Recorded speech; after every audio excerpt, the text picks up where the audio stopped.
Hey guys, HTV here and welcome back to another video going over the new Switch games, Pokemon Let's Go Pikachu and Pokemon Let's Go Eevee. Now before I even get into this video guys, I just want to state that everything featured in this video are still just rumors and speculation. Even though there's a lot of evidence and proof and anything like that, nothing's even been announced by Nintendo themselves. Like, these games are pretty much like 90% coming, it's just they haven't been announced yet, so I can't say 100% certain that these are games on the way.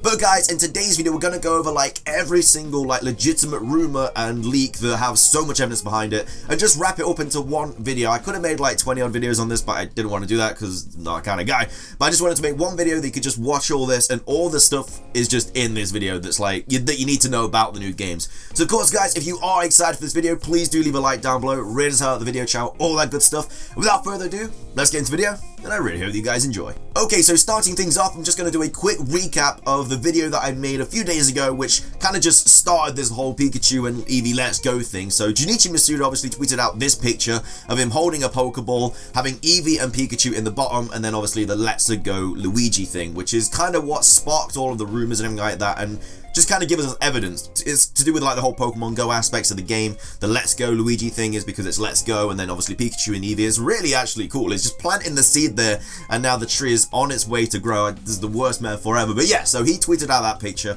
and that was that. Obviously we had the Pixel Par dude on Twitter kind of like just tweeting so many different things for so long, drawing, everything like that, and no one had like an idea of what he was talking about. And obviously that's kind of you know, come out to be true now as well. If these games are on their way, he obviously made all the different pictures about Let's Go Pikachu and everything like that, going back to Kanto, all that stuff. So that was that. And then obviously we had these real leaks. Apparently it did come out on the 1st of April, and a lot of people are like, well, it's April Fool's, but we don't know that. And I'm just going to quickly go over these. This is what I went over in the last video if you guys didn't watch it, but basically it's Yellow Remix for Switch. Two versions, obviously Pikachu and Eevee, Let's Go Pikachu and Let's Go Eevee.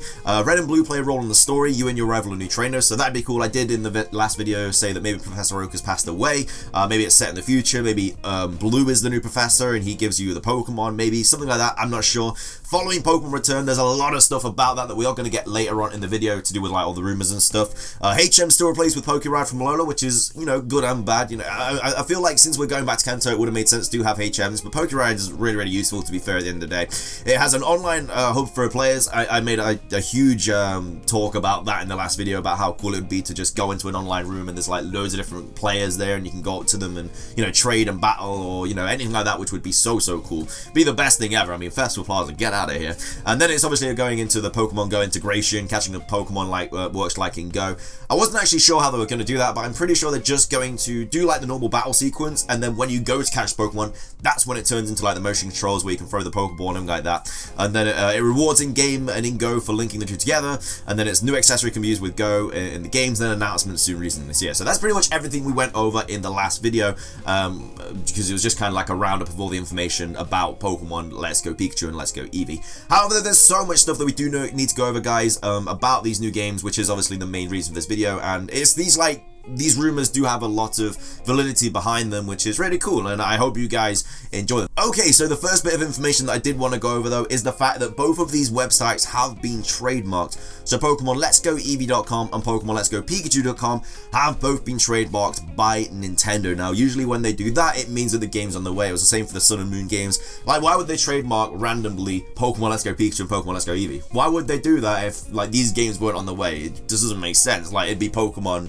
you know, something else. Not that'd be a really weird addition, but you know what I mean. It'd be some other Pokemon game if they're going to trademark something. But the fact that it is Pokemon Let's Go Pikachu and Let's Go Eevee kind of cements the fact that these games are on their way, whether they are main games or they are spin-offs. I'm pretty sure they're going to be main games, because why would they bring out spin-offs onto the Switch? We just had a spin-off in Detective Pikachu, so why would they bring out another one when it's on the Switch? I don't know. I feel like they've got to be main games, and all the talk and everything about this, it just feels like they are going to be main games. So that was really cool. Also on the website as well, it's just a big picture of Pikachu and Eevee, as you can see on the screen right now. Kind of again just showing it off. I mean, obviously Pikachu is the mascot that we all know and love, and I'm pretty much sure that Eevee is kind of cemented as the second big mascot. I mean, why wouldn't it be? It's very cute, it's very cuddly, it's very easy to draw kids into the franchise, just like Pikachu is, and that's why I guess they've made this game as well, because Eevee is, you know, a very awesome, unique Pokemon, and it's really cool. But I'm a big fan of the fact that that is kind of like moving up in the world. Eevee's finally getting the justice that it deserves. But there's a lot of stuff to go over, guys, as I said. So the next piece of information that I do want to go over was sent to me by the Nintendo Trolls. He basically clumped together all the information that he's found out. I don't know how much validity is behind this, but it does kind of make sense. It kind of goes with everything that we've already spoken about. There's a lot to read, so, fasten your seatbelts. But anyway, the Pokemon Switch games are a Pokemon Yellow sequel, not remake, so that's kind of furthers the idea that it's set in the future, and maybe Blue's the new professor or something like that, because Red and Blue are technically going to be in the games, apparently. They are meant to celebrate the change that has happened over Pokemon's 20-year history and the promise that lies ahead. The team wants to pay respect to the history that came before, but also realize that moving forward onto the Switch and beyond is a new frontier full of promise. So Pokemon following the player in the overworld, which originated in Pokemon Yellow, finally makes an improved return, which would make sense. Like, a lot of people, there has been a lot of talk about Pokemon following you. We obviously had Pokemon following you in Yellow. Pikachu followed you. It was the first time that we ever saw it, so it'd be nice to see that again. Pokemon following the player in the overworld, yeah, just spoke about that. More Pokemon appear in the overworld than ever before due to the Switch's capabilities, which would be so cool. I guess that's more Pokemon Go incorporation, so maybe when you're walking down a route, obviously, I'm pretty sure there's still going to be like grass and stuff, but maybe some Pokemon pop out of the grass and you can see what they are, and maybe it's a new form of shiny hunting or something like that. That'd be really, really cool. There is a there's a battle area exclusive to the Switch's docked mode. It has improved textures and graphics. Eevee has been so heavily promoted since the start of 2018, which is very true. It's been in the movie, there's been loads of merchandise, it's the second mascot. Everything has been, promoted. Pikachu and Eevee. It's all been Pikachu and Eevee. All the merchandise, everything about it. They're both in the movie. Everything like that is all Pikachu and Eevee. So Ultra Sun and Ultra Moon directly preceded these games before they introduced the Ultra Space and the idea of multiple universes, so to speak. Also, all legendaries could be caught there to represent the vastness of the Pokemon timeline and its history, which is obviously why you can catch all the different legendaries. This is because the games were made primarily by the junior team, who were obviously aware of what the senior team was up to. So maybe it was a nice little Easter egg. The fact that we could catch all these is because of the fact that they're doing these new games. Next up, the year-long legendary distribution is also to lead up to these games, which is really cool. Again, more history stuff. The version of Kanto in these games are technically in 2 other Ultra Space pockets and separate in the original Game Boy Yellow version. This isn't explicitly explained to the player, but some scientist characters cryptically hint it out when you engage them in dialogue, so that's really cool. You can talk to different scientists and they kind of know they're in a different universe kind of thing. The 2 versions are Pikachu representing tradition and Eevee representing evolution change, which is really, really cool. I really like the fact about that. And after all, Eevee is the evolution Pokemon and Pikachu is a long-time mascot of the aging franchise, which makes sense. Pikachu is the nostalgic Pokemon, Eevee's all about evolution and change, so it's really cool how they've done that. If it is true, I think that's super, super smart.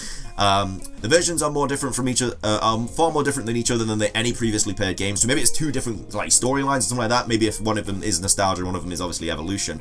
That is what is taking the team so long, because they are practically 2 separate regions versions of Kanto. They are still working very hard to get them released in the holiday 2018, but these games have been long in development. They have been working on the engine since they received the NX dev kit, so the game has been around in one form or another. So Pokemon slash, you don't need to know about that. Pikachu tradition takes place in the recent past, presumably in the 90s, and Eevee's evolution takes place in a futuristic version of the world, which would be wild. That would pretty much solidify everyone buying both copies, because you're getting 2 different games. Yes, you are with like Ultra Sun, Ultra Moon, but if you've got 2 different storylines, that'd be wild. That'd be so cool. I'm not going to go over loads because there's so much to talk about, but it basically just goes into say about all the stuff. I mean, you can read it on your screen right now whilst I'm talking, but you can pause the video if you want to read all of it. But it basically just goes into say like different things about the games, and it's really cool that there's 2 different like paths that the games are going to take. So you can play the past version, and then you can play the futuristic version. I think if that is true, that'd be so cool.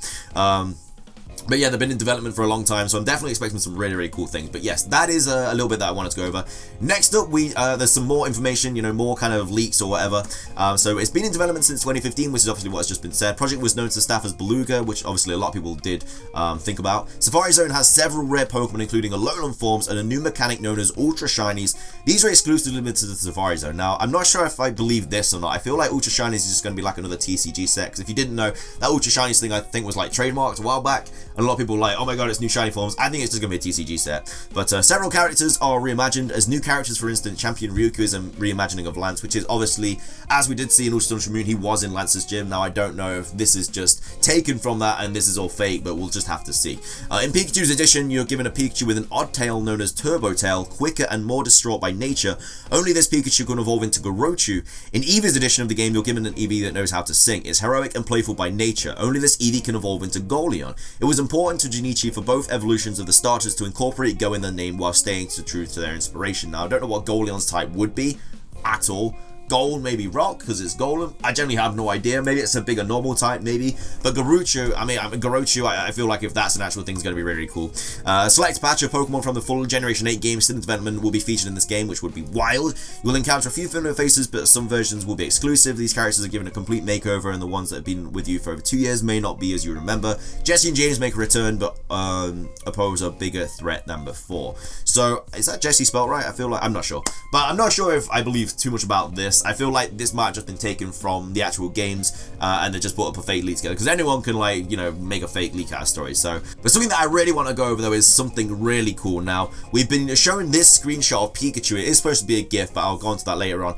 And as we've just spoken about that tail thing, this image kind of has that tail. It's kind of like a mix of male and female. I don't know if this is just because of how the GIF is, but as you can see, it's like a male, and then it's got like the bit of the love heart as well on the female. So maybe that is actually true, what that guy was talking about, or maybe it's just something to do with the GIF. But that is how he apparently looks in the overworld. And guys, I just want to show you this quick running animation as well, if you haven't already seen it. It dropped like today. It's super cool. I'm just going to play it all and talk about it, but look at this. It's really cool. So we have Pikachu walking. This is all to do with like the walking sprite stuff. Then the lines kind of get clearer, which is really, really cool. We kind of just get look at that. That's just so cool. Look how fluent that is. That's so nice. Then we have all the different walking sprites just multiplying, and then it goes into the running mode, which is so cool. And then look how fluent this animation is in a second. Look how good this is.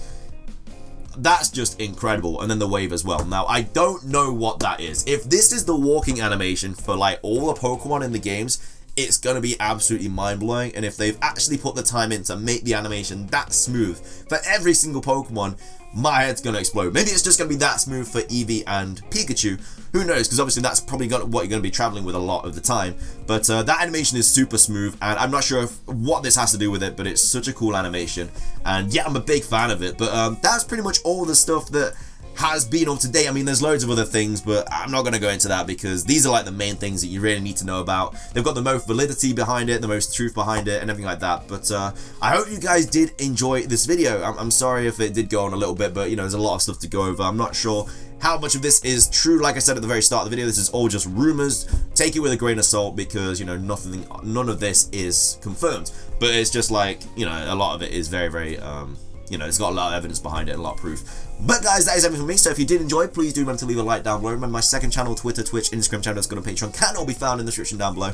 That is everything, guys. Thank you so much for watching. Have an amazing rest of your day. Until next time, guys. Peace.